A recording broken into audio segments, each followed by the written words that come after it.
Right, muri Zimbabwe ndiri kuuya panapa nenyaya yandiri kuona kunge iri kuresponda inenge respond iri nyaya iri kutenderera ya army general panapa iri kubva nekuna advocate Nelson Chamisa iri kunzi 3 worst enemies fear, ignorance and hate.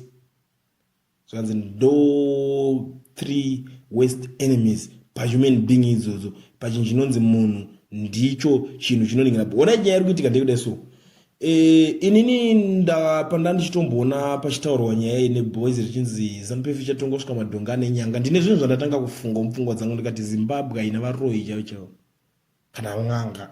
Aiwa zvin'anga zvayo zvinenge zvefeki zvezve hainyatso because ona kana dzirimo n'anga dzacho dziri greed kana varoyi chaivo varimo aiwa because ona munhu angabudikira achitaura zvinhu zvakaita seizvozvo. So panapa ini ndo pandakuweka manje nyaya kunge metsi munoziva kuti nyaya metizhin handinonoki pari kuti pazonzi 3 worst enemies fear cause munenge muchivatya one tobvunduka kuti kondikazonzwa kondikazorohwa ko vamwe vakambo vamwe vakazoningirina vakazombouraiwa vamwe vakazodidi unenge wakungofunga zvakawanda wanda fear. Ndosaka uri kuona zvinhu zvakadai so zviri kuitika kuti munhu anobuda achitaura mashoko akadaro obva ashaya kana zvaanoitwa. Second thing, ignorance, kusaziva. Unoona achinonetsa ndechekuti unogona kunge usiri kuziva kuti alright even kana vanhu vanga vari parally ipapo vanga vaenda vakandogara vachinzwa nyaya yepaipapere yaitwa ari kumusha kwake kusaziva. Ndosaka vakamutolerata. Dai vari vanhu vekuti vaitoziva kuti ivo ndo vanotori mabhosi emunhu iye vaikwanisa kutosumuka kutosara achitaura ega.